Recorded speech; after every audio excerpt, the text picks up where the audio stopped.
But on Friday night, we got the stripes. We earn our stripes on Friday. Yeah, a little Friday night Yes, stripes sir. on Friday. This will be our last taste of football before the fall. How are we feeling about it? I know you'll be in attendance. You excited? You're coming with? I'm right? coming. Yeah, of course. We're gonna be field level. Me, you, and Kenny. Yeah, we'll be hanging out, We're chilling. gonna do a live when we set up a booth down there. Do a live show. That'd be pretty cool. That'd be sweet. Hey, I'm down. Let's go. Hey, come on. We need to talk to some folks about this. Yeah. Scott, where you at? Scott, can we get a booth? Start pulling some strings. Scotty Ryan, can we get something That's going, man? you, brother. Come on. That's your former See. position coach. Pull some Maybe he'll strings. let us call a couple plays, get me on the headset. But no, dude, I'm excited to see it. I want to see where this roster's at right this second. I want to see what Seth Hennigan looks like with his new weapons. Yep. Because that's sort of the biggest thing. I mean, you lost your top 4 receivers, and you have to see Rock Taylor come along. And that's a guy, when I talked with Tim Cramsey, his basic gist about Rock Taylor was it's his time. Like that's a guy, it's his time. He's grown up. He understands what is expected of him.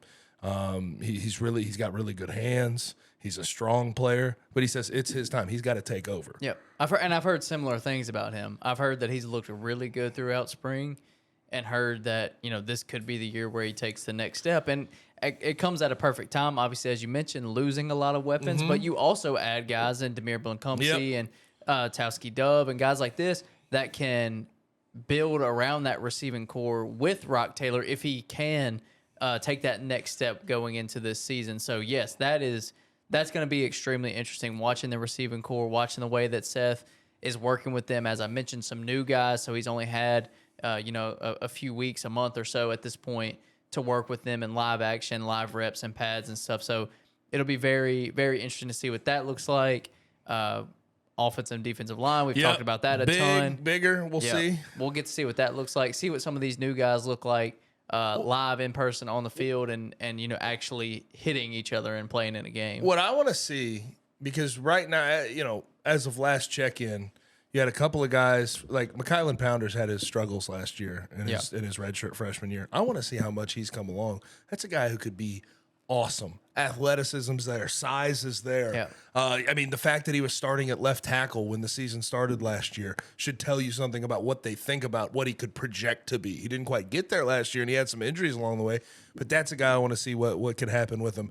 Another guy that I was surprised to hear his name is Terrence McClain. Terrence McClain's a guy they brought in a couple years ago out of JUCO. Yep. And he's been manning right tackle, right guard. Like, he's been playing multiple different positions. We'll see what happens with that. But then also you throw in all these different transfers. I mean, Marcus Henderson, Chris Morris, Xavier Hill. Like, you have a lot of size on that and side. a lot of new faces. And a lot of new faces that have probably just sort of been getting their feet wet. Like, they have to understand everything that's going on, what's expected of them, the system itself, the terminology. So I don't expect them to be fully where they're going to be at come fall. But I want to see some promise right now. I want to see what they look like right this second. And honestly, with that, I think even more so than keeping Seth upright, what the hell does the run game look like?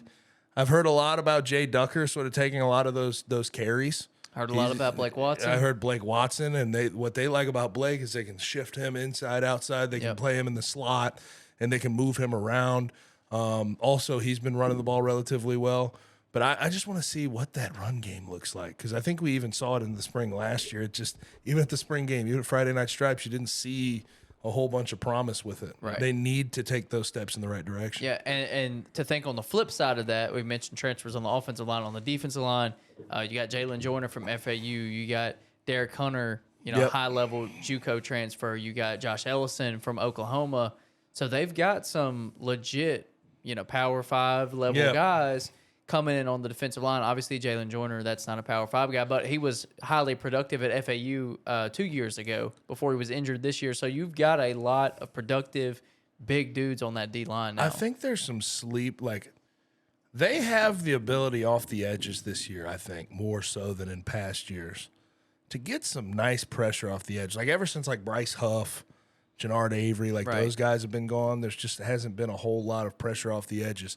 But you do have Jalen Allen. You have Jalen Allen and Jalen Joyner and Cormonte all sort of in the fold there on the edges. I think that it could be an interesting development that we haven't seen in quite a while. Yeah, and I mean, to see in the beginning of year 2 of Matt Barnes' defense is something I think a lot of people are probably excited about and interested about, because we saw an improved unit last year. No doubt about that. From where they were, they took a step forward. 100%. You know, they weren't perfect. They weren't the best defense in the American or anything like that, but we saw improvement, and I think they have more talent this season. So seeing what they can do under him in year 2, we'll kind of get a glimpse of that on Friday night. Obviously, it's a spring game. We're not going to see everything. We're not going to see all the stunts and all the packages and all that.